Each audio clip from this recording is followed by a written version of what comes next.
Сәлем достар, қалдарыңыз қалай? Бүгінгі істелетін ежелден қалған 100 жылдық тарихы бар.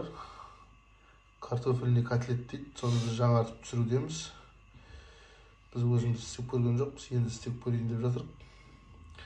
Оған керегі 10 картоп, 350 грамм фарш, 1 шай қасық бұрыш, 1 шай қасық тұз, 1 сәбіз, 1 жуа, укроп, петрушка, 1 шикі жұмыртқа, 10 асылған картошка, 4 асылған жұмыртқа қайнатылған, 4 қасық ұн.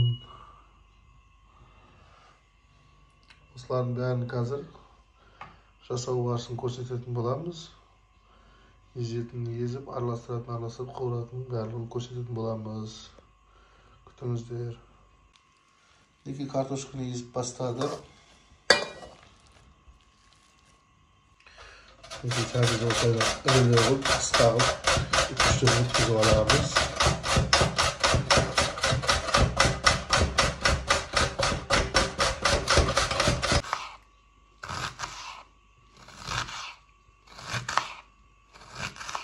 Қызған кішкентай майымызға картоптың сәбізін жуамызды қуырып аламыз. Осылай майдалап туралған күштерін өткен сәбіз.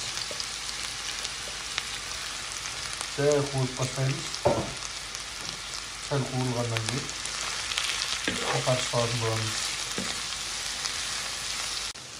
Неге ойсып қып-қып сап-сары болып қуырылған кезде қаршықты салып жазып үстіне бір қасық, шай қасық тұзымызды, бұрышымызды саламыз. Салып, араластырып, тағы қуыратын боламыз.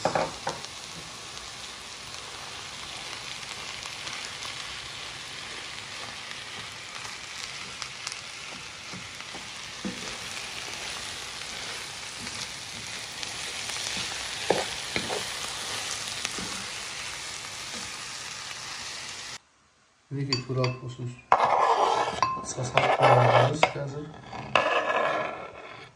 Фарш қуырғаннан кейін әбден салатын боламыз. Неге картошкамыз езіліп тұр, үстіне жарты қасықтай тұз салып аламыз. Негізі картошкаға тұз қосып астын қайнатқанбыз. Үстіне жұмыртқамызды шағып, бір жұмыртқамызды бағанағы петрушка, укроп, көк жуаны турап қылғанбыз, майдалап. Соны салып, жиі-жиі ұн қосып отырып, араластыратын боламыз. Кішкене ұндарды себелеп үстіп араластырамыз. Негізі бұл қасықпен араластыруға келмейді, қазір қолмен араластырып аламыз. Жақсылап. Әп-әдемі болып қуырылып жатқанда енді жұмыртқасын саламыз. Жұмыртқасын салып, сәл-сәл 1 минут, 2 минут қуырып аламыз да.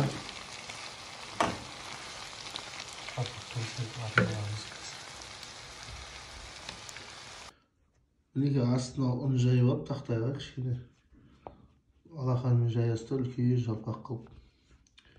Сосын шай қасықпен 1-2 қасық бағана қуырылған затымызды саламыз. Шай қасықпен 2-еуін. Сөйтіп бүктеп, орап, жауып, пирожки ұқсатып, ұнға 2 бетін аунатып, дайындап қоямыз. Дайындап алғаннан кейін полный барлығын майға қуыратын боламыз. Бүктеп бұлай жабады. Бірін-біріне біріктіреді. Сол кезде мынау ұқсатып дайын болып шығады. Осындай қылып көп дайындап аламыз.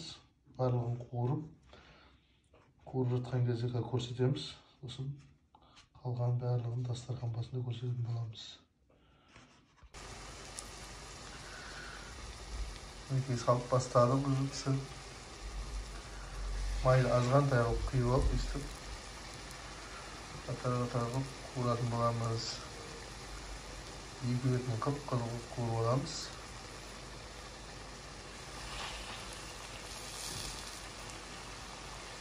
Кескесін дастархан басына апарып дәм көретін болғанбыз. Мінекей достар, пісіп дайын болды. Яғни бұны котлет дейміз, енді біз өзіміздің атауымен. Көрейік кәдеге пісімі.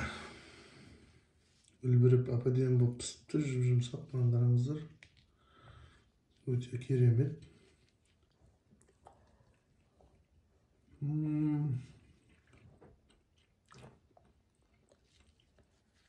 Дәмі жақсы. Достар, өздеріңіз үй жағдайында жасасаңыздар болады. Бұл ұмытылып кеткен рецепт дейді, 100 жыл бұрынғы. Жақсы шықты негізінде.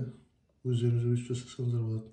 Достар, видео ұнаса, лайк басып, комментарий жазып, арнаға тіркеліп кетіңіздер. Сіздердің қолдауларыңыз өте біз үшін маңызды, шабыттандырады. Алдағы уақытта қаншама видео түсіреміз, әрі күтетін болыңыздар. Келесі кездескенше амандықпен жүздесейік, сау саламатта болыңыздар.